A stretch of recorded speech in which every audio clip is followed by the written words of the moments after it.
नमस्कार दोस्तों, मैं हूं सुधीर चौधरी और आप देख रहे हैं डी कोड विद सुधीर। आज की बड़ी खबर यह है कि शुरुआत चाहे जैसे भी हुई हो, लेकिन आखिरकार अंजाम भारत के हक में ही निकला।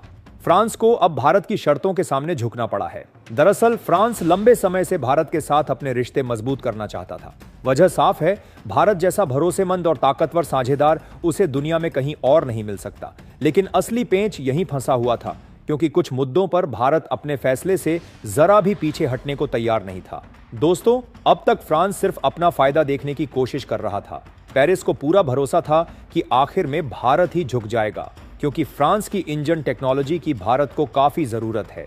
लेकिन हुआ इसका बिल्कुल उल्टा।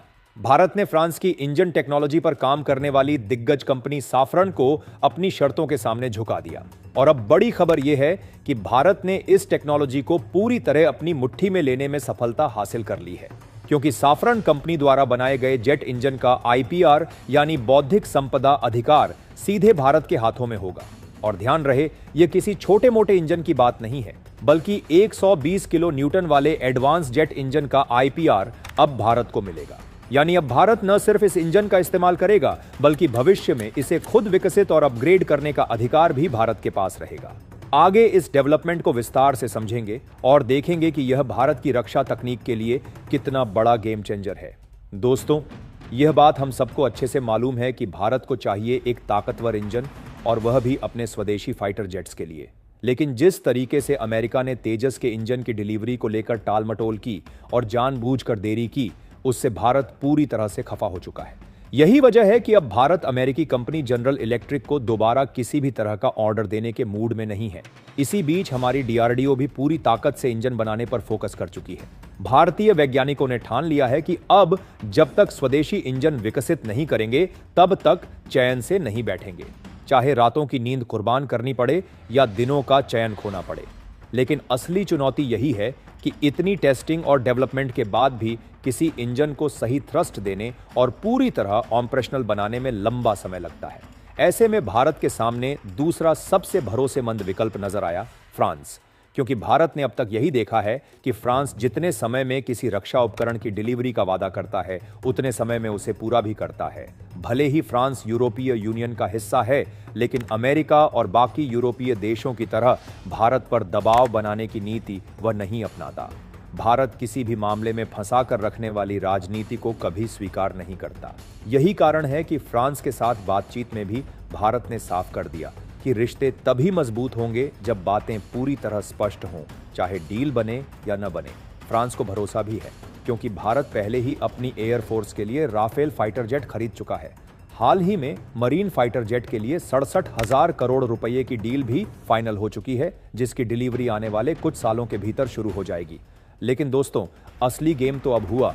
ट्रंप द्वारा लगाए गए टैरिफ दबाव के बीच भारत ने फ्रांस को अपनी सबसे बड़ी शर्त पर झुका दिया है। शर्त ये कि भारत को चाहिए कम से कम 120 किलो न्यूटन का एडवांस फाइटर जेट इंजन, जिसका इस्तेमाल भारत अपने स्वदेशी फाइटर जेट्स में कर सके। भारत का इरादा पहले दिन से साफ था, अभी इंजन बाहर से लेना है, लेकिन उसकी टेक्नोलॉजी हमें अपने देश में लानी होगी, ताकि आने वाले समय में भारत की अपनी कंपनियां ही इसे मैन्युफैक्चर और डेवलप करें। सबसे बड़ी बात, इस इंजन का कैसे, कब और कहां इस्तेमाल होगा, इसका हक भारत के पास होना चाहिए, न कि फ्रांस के पास।